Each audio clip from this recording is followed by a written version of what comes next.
Hi everyone. Good morning, good afternoon. Uh, Welcome to this webinar. I am Wim Oudenaert. I am CEO and co-founder at AM Team, and it is my pleasure to be welcoming you to another AM Team webinar. This time, the focus is on CFD, computational fluid dynamics, applied to water and wastewater treatments. It is a very interesting application because, of course, water is a fluid and there's a lot of work in that area. And we hope in this webinar, again, it's quite a dense webinar, to be able to give you a lot of information that is of practical value for you. So let's get started today. We have, and again, as usual, quite an international audience. It's always nice to see these people from different countries and working in different areas. So this is the menu for today. We will try to provide you with a crash course on CFD for practitioners. So this does not mean our aim is for you to be able to run CFD simulations, but our aim is for you to be able to use the outcomes and to see the value and to be able to detect in which cases, CFD might really be helpful for you to apply. So that's a crash course. Then after, of course, a quick introduction of the webinar.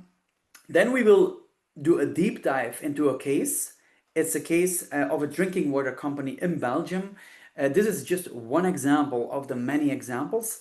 And even though it's drinking water focused, I think it is interesting also for people not working in drinking water, but for example, on wastewater. Just read these things in a generic way. And then we will end with some lessons learned. 3 lessons learned over a decade of applying CFD in the water industry. I will tell a bit more about that in a few slides. So there will be polls during the webinar, and you can ask a lot of questions. And I would really stimulate you or recommend you to do so. If you hover over the screen, you can see a Q&A window, and that's where you can actually ask your questions. So do not use the chat, use the Q&A, because then we can properly flag them and answer them and bring them live. And then at the end of the webinar, there is a survey. It really helps us a lot if you could fill it in. So please do so at the end of the webinar. There will also be a follow-up email on that. All right, let's quickly start with who we are for the people that do not yet know us. We are a company, AM Team, based in Belgium, but we have a global reach and we provide modeling and data services and digital twin solutions to the global water industry. So we work with a lot of industrial and municipal and private companies and public companies, all over the world. We have been working in over right now 23 countries, so it's quite international. Our positioning is unique in the sense that we combine modeling and digital expertise with the process understanding. So we are water only focused, and this is a key USP, a key point. And this will also, of course, come to the surface in this webinar, because if you really want to apply CFD in a very effective, powerful, and very practical way in the water industry, you really need to know, how that water industry specifically works. And that's what we really try to do. So CFD is one of those things we do, but as you see here on the screen, we also provide digital twin solutions. And typically we do not do this alone. We work with plenty of other parties. We work with engineering companies, we work with software companies, with technology companies, and of course, the end user is the end goal, and we also work directly with them.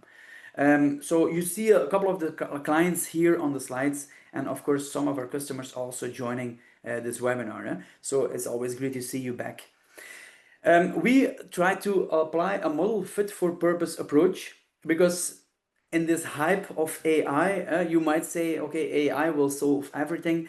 Well, AI for us is just a model. It's a family of models, and it belongs to the data-driven models. You feed data to a model and it gives you something valuable, hopefully, if you provide it with plenty of good data. And on the other hand, on the other side of the spectrum, you have mechanistic models. We call them not data-driven, but science-driven. They are based on the first principles of physics, chemistry, biology, and in between there are hybrid models. So you can really combine them. For example, when you look at digital twin applications, there is a lot of potential in combining them. This webinar today specifically focuses on CFD, and CFD belongs to the category of mechanistic models because it's physics based. And yeah, that makes it a very strong, even in areas where you don't have a lot of data. And that's quite often the case in the water industry. So today, normally we present with quite some people from the team, but today we decided to make it a special webinar. It is me and my co-founder Usman presenting today because we saw it a little bit as an anniversary edition. You know, we realized we are working on CFD for over a decade, especially Usman. For example, he did his PhD over 10 years ago on that topic. And a lot of things have been changing. So we thought, okay, let's just summarize a couple of these learnings of applying CFD throughout the last decade in the water industry. So that's us presenting today. So I'm Wim Oudenaert, CEO and co-founder at AM Team, and then we have also Usman. He's our CTO and co-founder in the company. Of course, we got quite some help from the team as well to establish this webinar as usual. We have, for example, Peter, he's our VP Sales and Solutions. Constanza, she's working with a lot of clients as well.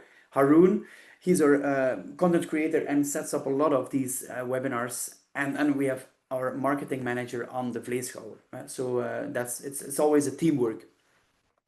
All right, so let's start the polls. Let's test them a little bit. You will see normally on your screen a poll. Have you ever used CFD results for decision making? So that's always interesting to see what is your experience with using CFD. So either for design purposes, maybe for troubleshooting, maybe for both, or you have not used CFD before. So the votes are coming in. 50% of you have voted already. I might wait until 60-70% have voted. We go to 60% now. All right, I will end the poll and share the results with you. So as you can see here, the majority of you, 50%, have not used CFD results. And that's very good news, or maybe not good news, because maybe you're missing out a little bit. On the other hand, it's also good news because there's a lot to learn today for you. And also people use it for design and troubleshooting or for both. So thanks for voting. It's always interesting to see who's in the audience. Good. We will start with a crash course. That's always a useful use of the time. We have 1 hour together. We are all busy people, all of us here, all the attendees. And we decided to give you a crash course on the value of CFD. And this is, of course, Usman that will give the crash course.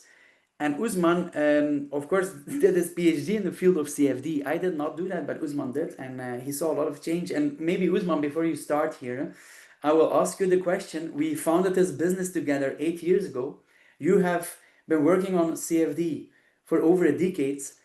What have you seen in terms of change in applying CFD for the water industry? Yeah. Okay. Thank you, Wim, for the introduction.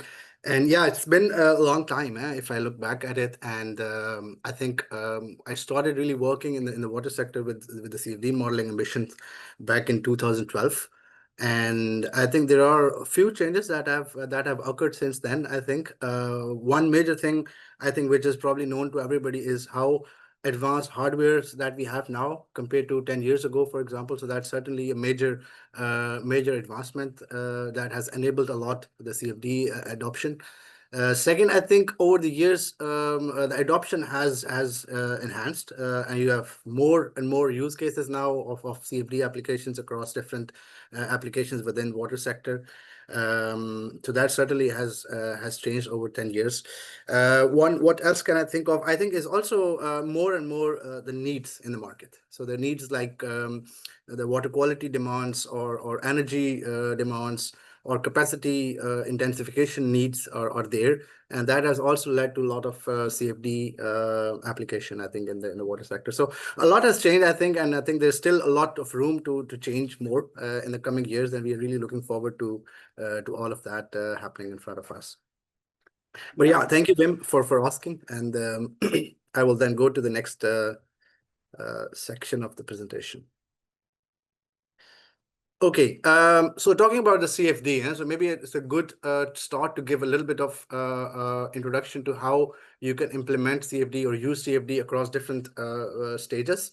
Normally, in the water sector, or you're in a water environment, you would either be working in the technology development stage, or either you're commercializing the technology, or you are designing a process virtually or even actually, or then you are operating a certain process.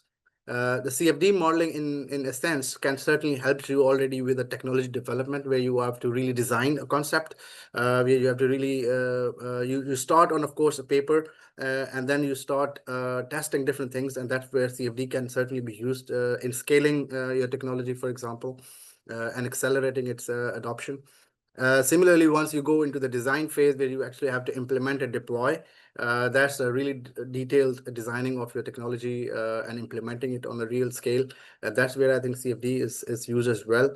And last but not the least is operation, where you can actually do a lot of operational testing and operational retrofitting or operational optimization of your processes there. That's where CFD modeling can also be used. It can also become a basis for eventually developing a digital twin further based on that core CFD model. So CFD in itself is not really a digital twin, but it can serve as a very important building block to eventually get to a very good digital twin in future. And it is used across these domains by various stakeholders, like technology vendors, engineering firms, and of course, end users as well. Okay. Um, Next slide. So if you look at now, what is the current capabilities of CFD? If you're from water sector, you would see it very common that actually water offers a lot of complexity. It's a complex mixture of different variables that are going into into your different processes, and it could comprise of, and not limited to, there could be more even, that you have design and operating variables. For example, you have a different reactor, different types of reactors, different types of mixing within those reactors, different types of configurations occurring. You have sometimes reactions or mass transfer phenomenon happening, or separation phenomenon happening. You might have different phases. So not only water, but you might have bubbles or flocks or particles, some solid phase as well. And they might have different properties depending on what type of technology it is. And it's, of course, there's water, but there could also be other liquids, other chemicals, for instance. So it makes it a very unique and complex mixture. And that's the challenge we face in the water sector. And I think CFD, in the next slide, you would see that CFD is adequate to actually address all of these challenges. Now, what actually CFD eventually offers? CFD is really physics-based modeling approach, which means that it really makes use of the physics laws, and that's the core of the CFD modeling. But you can add or top it up with additional things. So you start with a certain primary thing that could be the liquid, for example, in this case, but you can start adding additional features like solid phases, gas phases.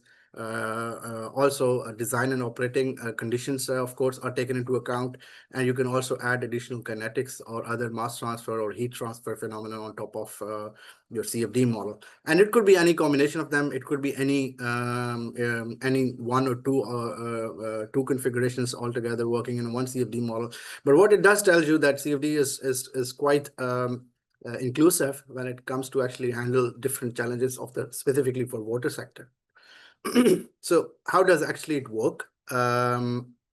So just to like a very simplified approach, you always start with some kind of a design. It could be an existing design, or it could be still a conceptual design. So you create a 3D geometry out of that design. And this includes all the important features of your design. For example, it could be mixers, recycle pumps, inlets, outlets, baffles, etc., etc. You take that geometry, convert it into smaller pieces. We call it mesh. These are actually nodes where equations are solved for the solution. And then after that solution, you actually get a 3D output in the form of these colorful graphs, which could be representing any variable. It could be a velocity, it could be a concentration of, let's say, oxygen or ammonia or solids concentrations. So it's a variable representation that you get at the end in 3D, and it's up to you how to interpret it. But then the real strength of this CFD modeling starts coming to the front, and that is testing virtually different scenarios. So you have the model. Now you want to check sensitivity of the output with respect to different designs or different operating conditions. So you can run different what-if scenarios, and it gives you new output. And then finally, you can compare all these outputs all together to see how are they comparing with each other, and you can get the best. You can decide the best outcome or a best scenario based on that. Here, in this slide, we give a small introduction or a small example of how CFD can be implemented into a practical situation. So in this case, we have a reactor in which we are going to install pure oxygen injection system or equipment, and these two you see here. What we want to know is what would be the best configuration of these two injection system. So we run a simulation based on an initial guess. And what you get is you clearly see red and blue. Blue means bad mixing in this scenario, and it clearly is not optimal.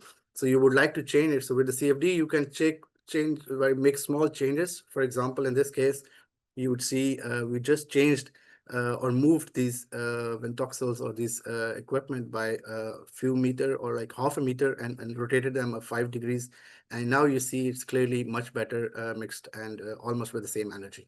So no additional energy. So you see that sometimes very small changes can have much lasting and consequential results and outcome. So this is where CFD becomes really interesting for, I think, practitioners. Okay, so this was a bit of a background of how CFD can be implemented, where it can be implemented, and there's still something on the applications of CFD in the water sector.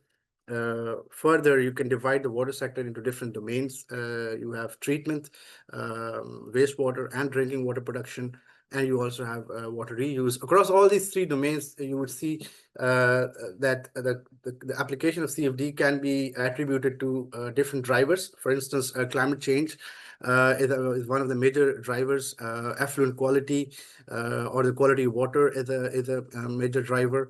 Process efficiency with pricing of energy going high and high is a concern. So in that context, CFD can be applied across different subdomains within the water sector. For example, in the wastewater, you can see it is also used for process intensification, where you actually stress test your capacity, your infrastructure to see how high you can go or how highly you can use your current infrastructure and if you really need to expand it or not. So in general, CFD can be used in all these subdomains as well.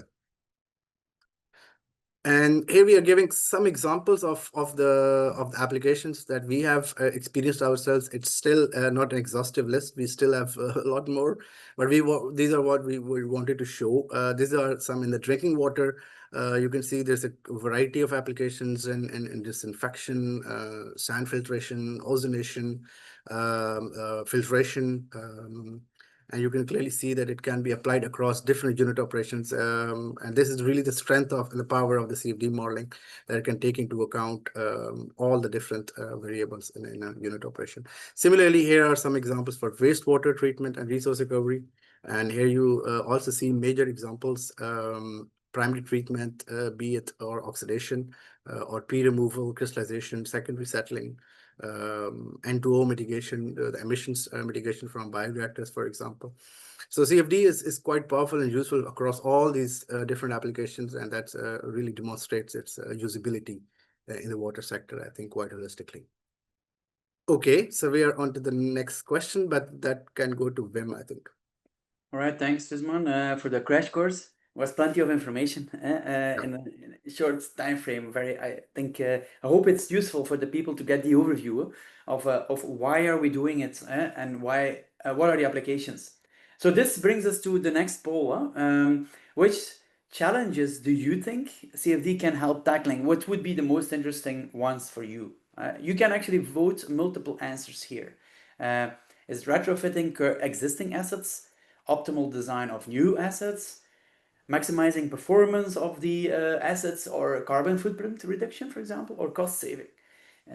Again, you can do multiple votes here. The votes are coming in, so there's a lot of activity here. That's very, very good.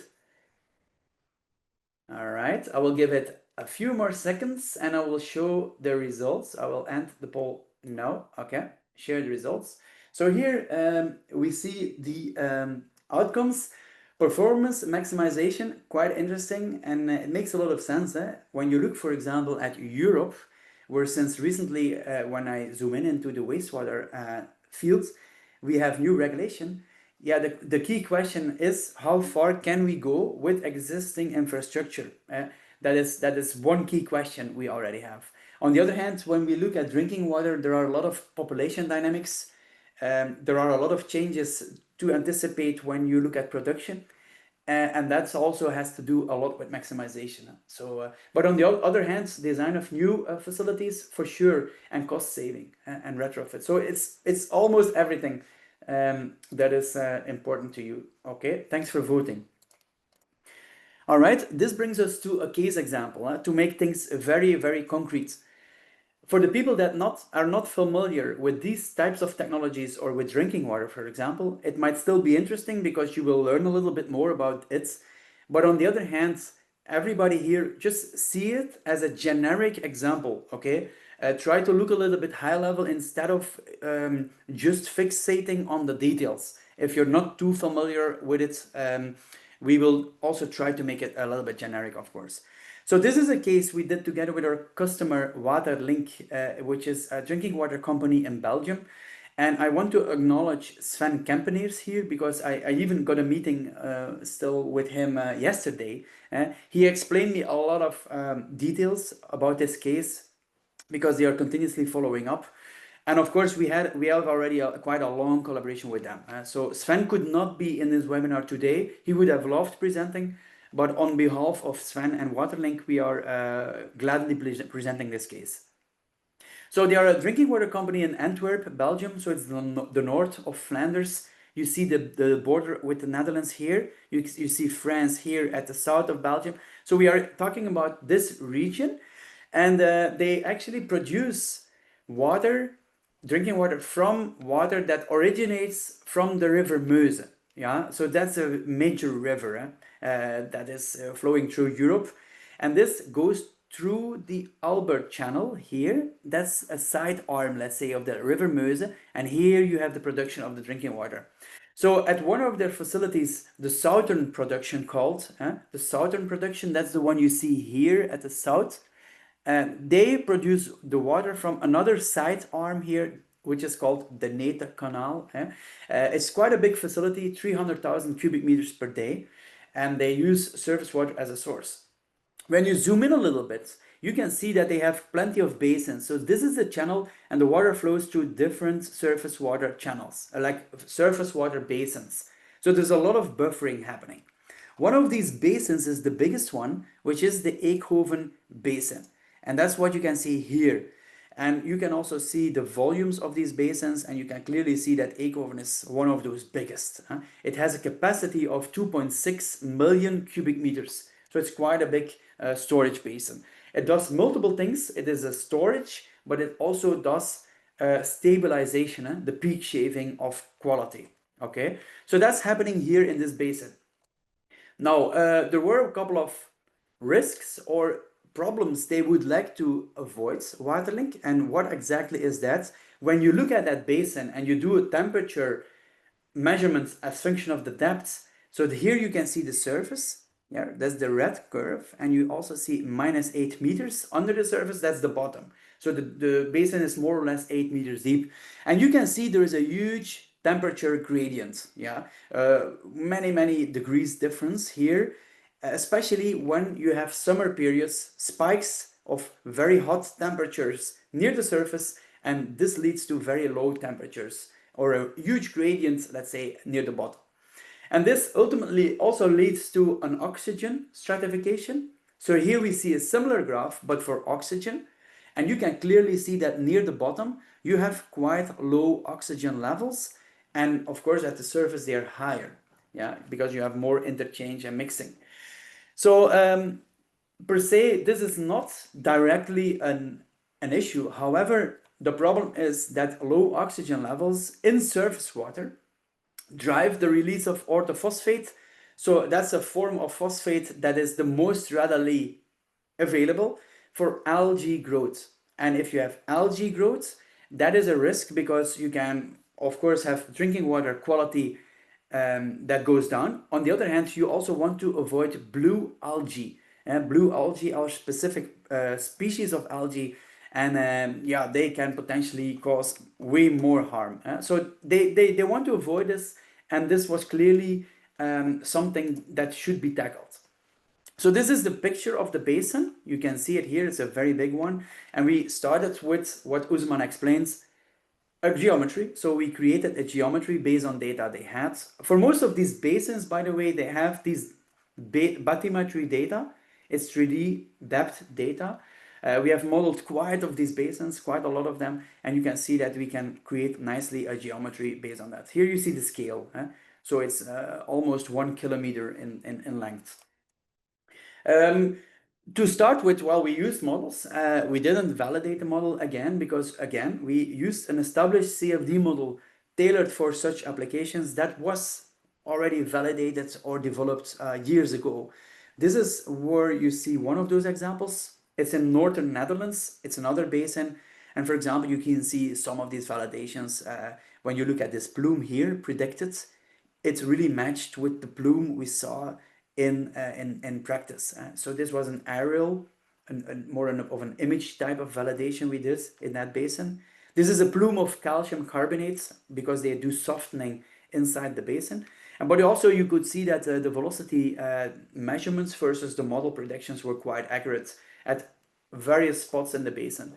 So these models, even though they are working at major scale, these basins are huge. Yeah, they are quite accurate. Really on a very nice level. Okay, we started with the CFD analysis, and what you could see is that this basins was not really well mixed. You can see a very big dead zone in the middle here. And even when they switched on the aeration, you could still see a major dead zone here, yeah, near the inlet. So they had an existing aeration system that they sometimes switched on, but this was not at all enough to avoid the stratification.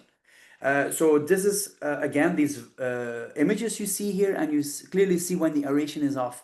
You have this rotating pattern causing a major dead zone here with a high residence time. And when you switch it on, you have somewhat more turbulence, but again, still, this is a huge dead zone here with a huge residence time and huge risk for stratification. So, okay, Waterlink wanted to solve this, and a very good point or a very good solution is aeration, point aeration. So, point aerators strategically located. So, of course, the obvious question was how much airflow, how many aerators, and where do we put those aerators? Yeah, we have run multiple scenarios here to test the what if testing with point aerators in this case, a very practical study. We changed flow rates of the air, we changed the aerator configuration, we even changed the number of aerators. Yeah, I'm not going into detail here, but these are plenty of scenarios we have run, all in a matter of weeks, by the way. That's important. And then you come to a conclusion. One of those scenarios, which we call scenario 11, had a certain configuration of aerators, and it led to quite a very good mixing of the basin. Why do I say good mixing? Because you can see at the bottom, 8 meters depth, in the middle, 4 meters depth, and at the surface, you see almost the same pattern. And this means virtually everything is really well mixed. And also we see way more of a rainbow pattern, no dark blue zones here. So this was really the way to go. Okay. So in the end, we also actually quantitatively compared those scenarios. The steeper these curves are with the age distribution, of course, the more mixed you are. Uh, this vertical line is the theoretical age, and then of course, the more these lines go towards that vertical curve, despite the size of such a basin, the better these scenarios are. Yeah. So these quantitative comparisons, of course, we use very often next to the visuals that 3D CFD provides. Here you can see one of those point aerators being implemented. Okay, so Waterlink went with that. They went with that decision, and you can see that actually the temperature stratification completely disappeared. That was very good news. The system was very effective, and as a result, as well, the oxygen profile. So again, oxygen temperature were not per se the problem, it was the phosphates. And you could see a major spike here right before the implementation of the aeration. But after they implemented this aeration system, you could clearly see, especially next to the bottom zone where the concerns are, that the free phosphorus didn't spike that to those levels anymore. And this gave a lot of confidence to Waterlink of having a full control of the algae growth in their basins.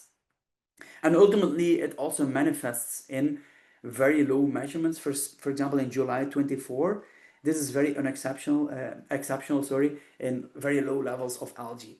I must say these are all the algae. It's not only the blue algae. So you always have algae in your basin, but especially in this period, they wanted to highlight this because other basins or other water companies had major issues in July in the summer of 24. So this was very good outcome in the end. With this case, it's a super practical case, but we love these practical cases because that's the power of CFD. They could really make very good decisions in a very efficient manner with confidence. Again, this process took a couple of weeks.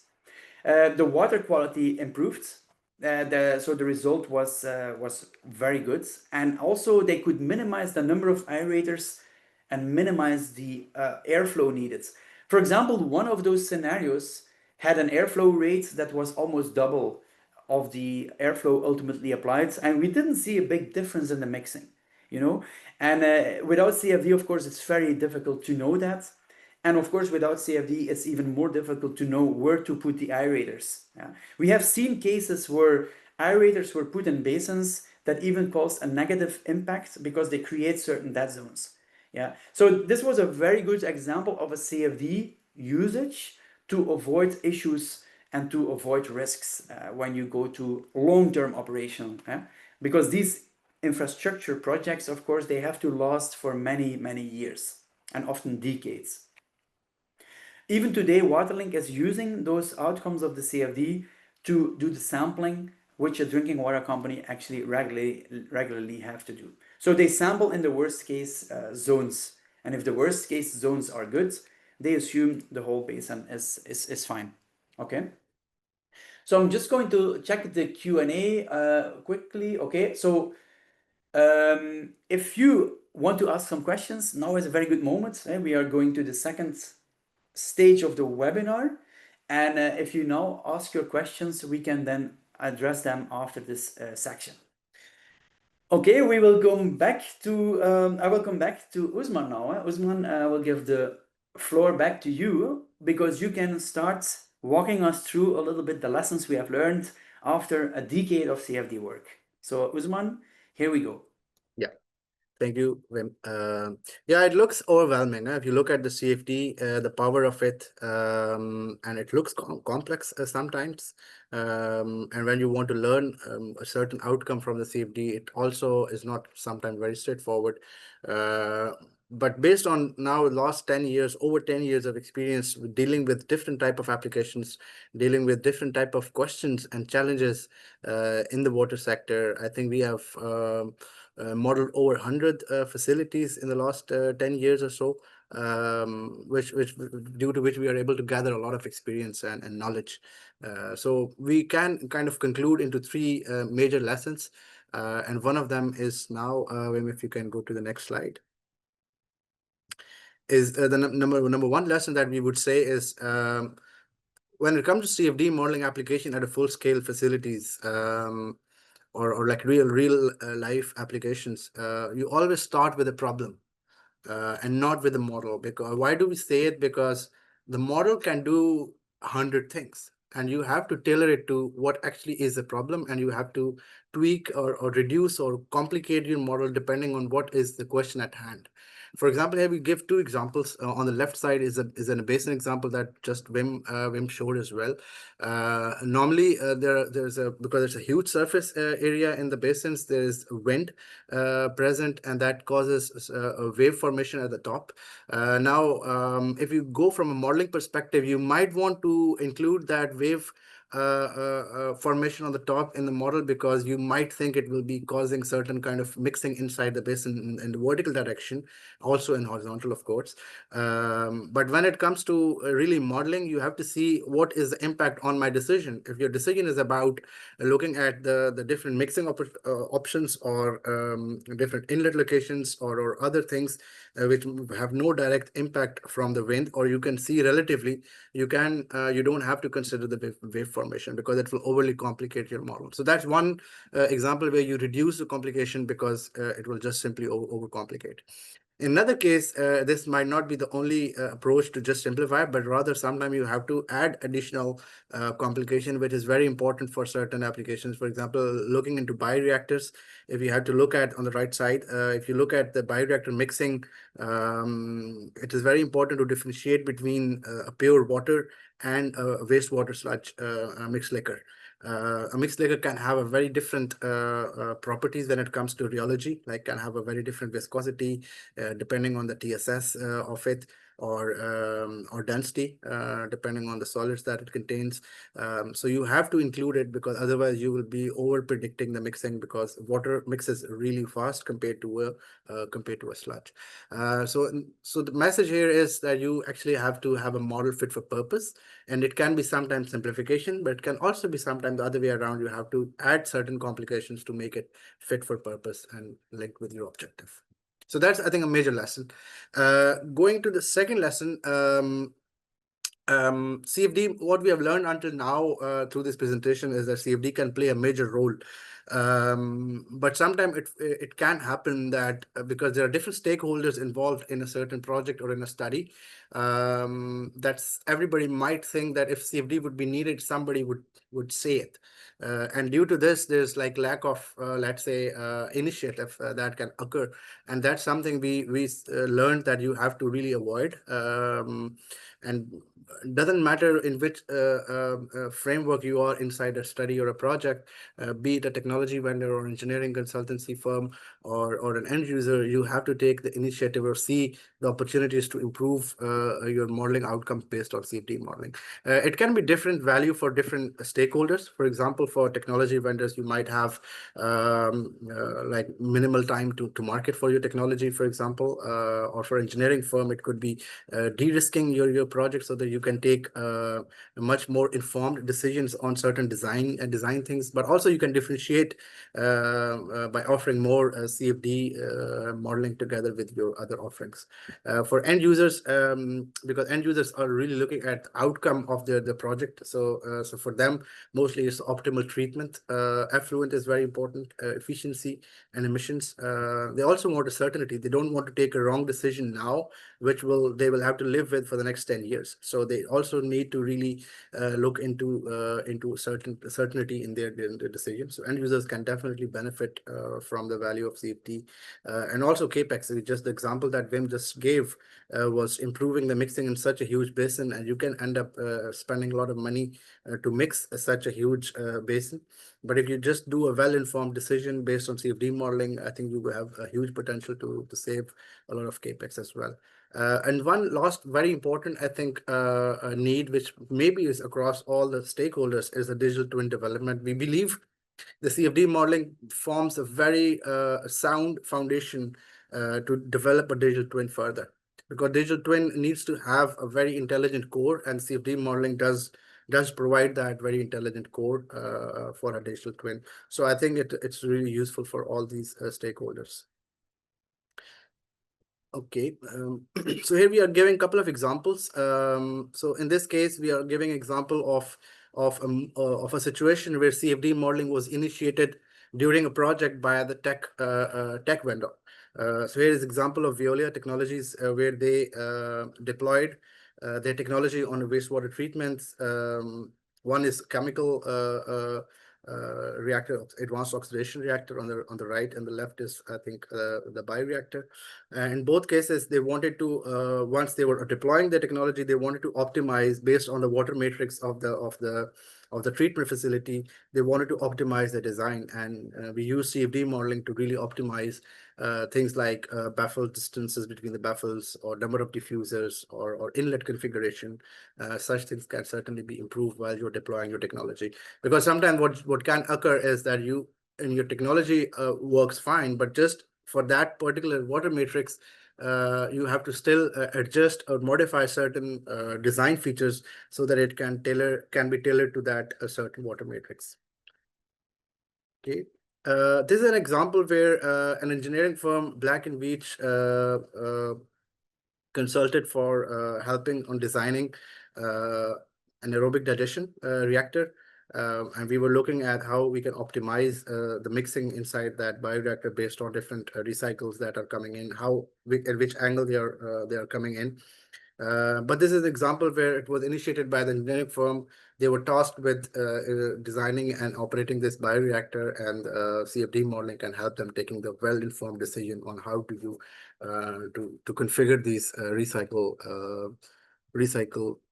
in the reactor. And last but not least is the end users initiation. In these two cases, the CFD modeling was initiated by the end user, so the people who are really operating the treatment plant. On the left side is an example from Sweden, wastewater utility Kalmar Vatten, where we designed so it was a new wastewater treatment plant that was being built, and we were tasked with using CFD modeling to really design the wastewater treatment plant for the minimal N2O. So luckily, we have a tool that actually can use all the complexity to model this bioreactor. So not only improving the effluent quality, but also energy consumption and also the N2O emissions. So all three in one model. And this is one example where it was really desired by the end user. On the right side is a project from HRSD, wastewater utility in Virginia, in the state of Virginia, where we had to model advanced oxidation system to really reduce the byproducts that sometimes can form in the ozonation processes. And there we also use CFD modeling to really adjust the fine-tune the design for them so that it can really operate at the maximum performance. Okay, and I think now it's time, Wim, for you to introduce this lesson number 3. Yes, Usman. Maybe you can stay for one more minute because there was a question here that I think is relevant. Yeah. It relates to the types of models. So CFD is a static model or a design model, let's say. But you have other types of models, for example, dynamic models. And the question relates to that. How far can CFD go, and when do you need dynamic models? Yeah. Yeah, I think there's we call it transient modeling when it comes to time-based modeling. It's a transient modeling. For short-term dynamics, like sometime depending on application, but short-term dynamics, you could certainly use CFD.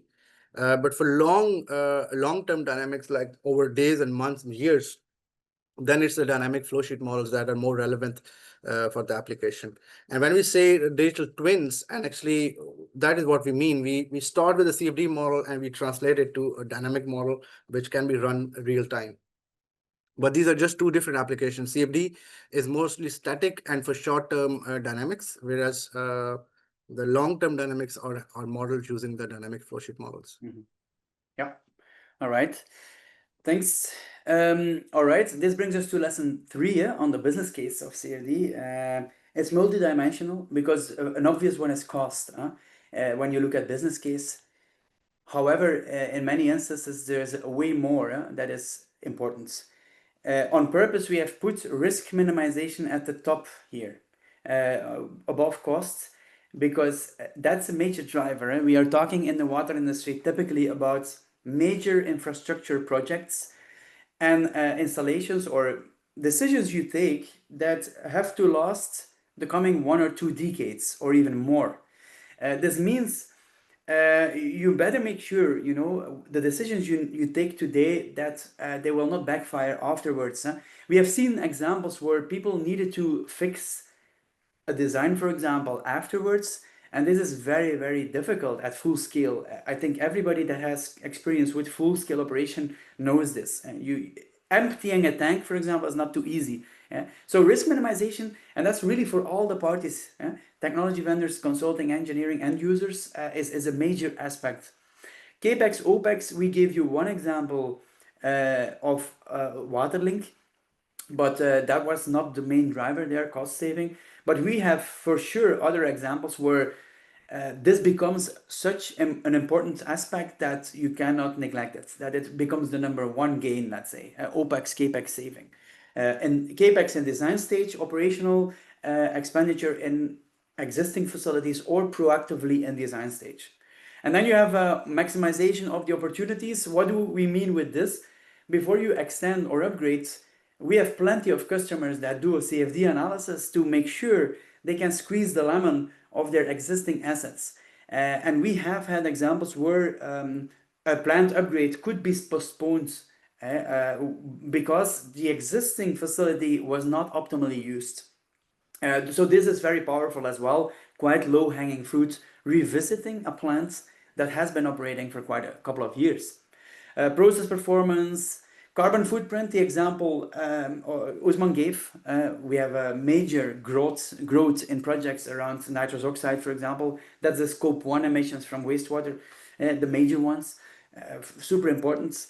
And knowledge enhancement. What we see is that technologists or people that are involved in such projects, they really do not look the same way anymore to their plans after the study. Yeah. And an emerging topic is digital twins because that's what we see emerging in the last 2-3 years in our business. We often have a very nice combination of CFD and dynamic models, which leads to very realistic plant digital twins. Yeah. Again, important for a business case is how much is the cost and the time. Well, CFD typically integrates easily within projects. So we are talking typically about weeks to a few months for bigger projects, but also the data requirements are minimal. So these are very, very important aspects I think you should consider. The barrier has become very, very low. All right, so if you have some residual questions, please drop them on the Q&A because after the conclusions we can come back to your questions if you have any. All right, so this brings us to the conclusions a little bit of this webinar. CFD in the era of digital. So CFD is a digital design tool or digital model, but today digitalization has another connotation with all the AI stuff going on. It is part of the era. It is certainly part of the era. We often call it a very strong or maybe the strongest process engineering tool that is out there. It is really a modern design tool to tackle emerging challenges. We have listed initially a little bit of these emerging challenges. Carbon, for example, climate change, adaptation, mitigation, a very, very big area. Emerging regulation, for example, micropollutants and process efficiency and things like that. So we believe with CFD you can do a multi-criteria assessment, certainly if you include kinetics, certainly if you make these models smart in function of the goals you want to reach. So it's not only about process performance then, but you want to save some costs simultaneously and also drive down carbon footprint, for example. So multi-criteria optimization. Maximizing the assets, we see a lot of these things in Europe, but for example in Asia, we are involved in a lot of greenfield projects where you are building completely new facilities, for example. So it can really differ a little bit. But more and more greenfield projects back in Europe as well, where they are revisiting old concepts.